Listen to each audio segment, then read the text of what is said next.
नमस्कार साथियों, कैसे हैं आप सभी। आशा करते हैं आप सभी अच्छे होंगे। साथियों, आप सभी का बहुत ही सपोर्ट मिल रहा है, तो आइए आज मैं फिर आपके लिए एक नई वीडियो लेके आया हूं।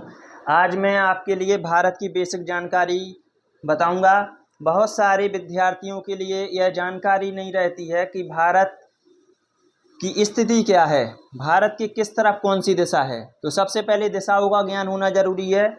इस तरफ कौन सी है, तो भारत की इस तरफ पूरब दिशा है। कौन सी है, पूरब। और जस्ट इस तरफ कौन सी दिशा है, पश्चिम। और ऊपर की तरफ कौन सी दिशा रहती है, जम्मू कश्मीर तरफ, तो साथियों वो रहती है उत्तर। नीचे की तरफ दक्षिण। ठीक है, तो अरुणाचल प्रदेश तरफ कौन सी दिशा है, पूरब। गुजरात तरफ कौन सी दिशा है, पश्चिम। जम्मू कश्मीर ऊपर की तरफ है, कौन सी दिशा है, उत्तर। नीचे तमिलनाडु की तरफ कौन सी दिशा है, दक्षिण। तो ये तो नॉर्मल सी जानकारी थी, दिशा। अब इसके बाद साथियों आप ये कुछ लाइनें देख पा रहे होंगे, तो मैं आपके लिए जानकारी दूंगा कि अगर आपसे पूछ लिया जाए कि भारत कितने डिग्री अक्षांश पर मौजूद है, कितने डिग्री अक्षांश पर मौजूद है, भारत कितने डिग्री अक्षांश पर मौजूद है। ठीक है, तो मैं आपके लिए जानकारी दे दूं कि अक्षांश वाली जो लाइनें होती हैं साथियों, वो आड़ी होती हैं। कैसी होती हैं, आड़ी। और जो खड़े में है वो कौन सी लाइनें हैं, देशांतर।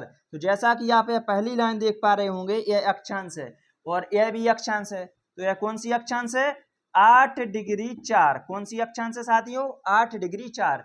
और ऊपर वाली कितनी है, 37 डिग्री 6।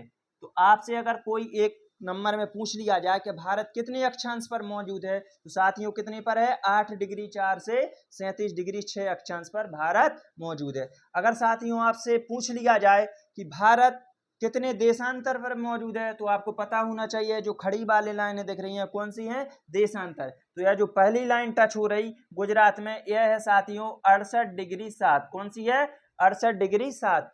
और यह जो आखिरी गुजरात को टच कर रही वो कितनी है, 97 डिग्री 25। कितनी है, 97 डिग्री 25। तो अगर आपसे पूछ लिया जाए कि भारत कितने देशांतर पर मौजूद है, तो देशांतर खड़ी वाले लाइनें होती हैं, कितनी पर है, 68 डिग्री 7 से 97 डिग्री 25 पर भारत मौजूद है। ठीक है साथियों, आपके लिए यह तो थी अक्षांश और देशांतर वाली जानकारी। अब एक लाइन और आप देख पा रहे होंगे, यह कौन सी लाइन है, तो आपसे पूछ लिया जाता है भारत की मानक रेखा कितने डिग्री पर है, जिससे भारत का समय फिक्स होगा। आपको पता होना चाहिए हर एक देश की एक मानक रेखा होती है। तो हमारे भारत देश की जो मानक रेखा आप देख रहे हैं, यह प्रयागराज के नैनी शहर से गुजर रही है। और यह कितनी डिग्री पर मौजूद है, तो साथियों यह है 82.5 देशांतर पर मौजूद है। कितने पर है, खड़ी वाली देशांतर लाइनें होती हैं, तो 82.5 डिग्री देशांतर पर कौन सी रेखा है, तो यह है हमारी भारत की मानक रेखा। कौन सी रेखा है, भारत की मानक रेखा है। ठीक है साथियों, अब इसके बाद आप लोग और भी कुछ 2-3 लाइनें देख पा रहे होंगे, जैसे यह पूरब से पश्चिम की तरफ देख पा रहे हैं लाइन, एक उत्तर से दक्षिण की तरफ। तो कई बार आपसे एग्जाम में लंबाई भी पूछ ली जाती है कि भारत की पूरब से पश्चिम की लंबाई बताइए। तो कई विद्यार्थियों को जानकारी नहीं होता है, जबकि यह बात बिल्कुल सिंपल है। तो आपको बता दें, पूरब से पश्चिम की लंबाई है साथियों 2933 किलोमीटर। कितनी है, 2933 किलोमीटर। यह पूरब से पश्चिम की लंबाई है। कई बार यह पूछ लिया जाता है उत्तर से दक्षिण की लंबाई बताइए। ठीक है साथियों, उत्तर से दक्षिण की लंबाई कितनी है भारत की, तो वो है 3214 किलोमीटर। कितनी है साथियों, 3214 किलोमीटर। यह है हमारी उत्तर से दक्षिण की लंबाई।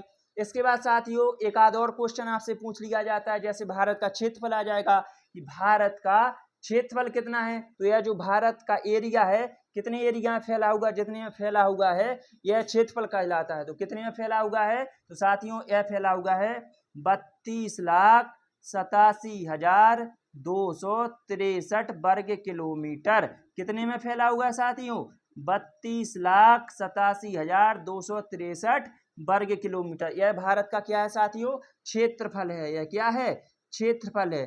ठीक है, तो आपके लिए जानकारी अच्छी लग रही होगी साथियों। तो यह सारे क्वेश्चन जो बेसिक से थे, आज मैंने इस वीडियो के माध्यम से आपके लिए समझा है। अगर आप सभी साथियों ऐसी वीडियो और देखना चाहते हैं, तो हमारे चैनल के लिए सब्सक्राइब कीजिए और ज़्यादा से ज़्यादा लोगों के लिए शेयर कीजिए। वीडियो देखने के लिए धन्यवाद।